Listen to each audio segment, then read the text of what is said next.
Union নির্বাচন আসছে আগামী কয়েকদিন পর। আমি চাই আমি যেভাবে নির্বাচিত হয়েছি 19টা ইউনিয়নের চেয়ারম্যান সে একইভাবে নির্বাচিত হতে হবে। সম্পূর্ণ 100% ফেয়ারের ব্যবস্থা করে দিব, যেন কোনো ধরনের দুর্নীতি সেখানে না হয়। যেই যোগ্য এলাকার জন্য যার দরদ আছে মানুষ তাকে বেছে নিয়ে আসবে। টাকা দিয়ে যেমন এবার এমপি ইলেকশন ঘুরাতে পারে নাই, প্রত্যেকটা ইউনিয়ন নির্বাচনে এরকমই হবে। যে টাকা দিবে তাকে বেঁধে রাখবেন, তাকে কোনো ভোট দেওয়া হবে না।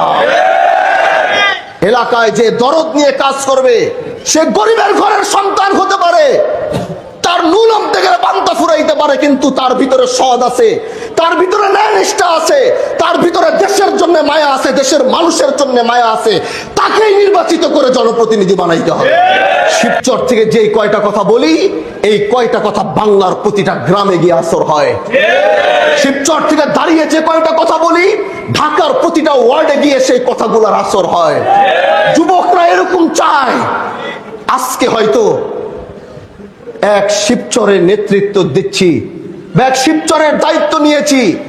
আল্লাহ যদি কখনো চায় হয়তো গোটা বাংলাদেশের নেতৃত্ব দেওয়ার জন্য সরকারি যত টাকা আসবে পাই টু পাই এলাকার মানুষকে বুঝিয়ে দিয়ে যদি কোনোদিন যেতে হয়, প্রত্যেকটা পয়সার হিসাব দিয়ে দেশের মানুষকে তারপরে যাব। ন্যায়ের পক্ষে আপনি থাকবেন, কে আপনার চুলটা ছিঁড়বে সেই চুলটা ছিঁড়ার লোক আমি দেখতে চাই। আপনি ন্যায়ের পক্ষে আওয়াজ তুলেন, কথা বলেন। এরপরে যদি দেখবেন আমি আপনার পিছনে নাই, তাহলে আর দরকার নাই আমার সাথে যোগাযোগ রাখা। কিন্তু হকের পক্ষে, ন্যায়ের পক্ষে কথা বলা শিখতে হবে। যেখানে অন্যায় দেখবেন দাঁড়িয়ে যেতে হবে, জিজ্ঞাসা করতে হবে তাকে ধরে তুমি অন্যায় করেছো কেন। তার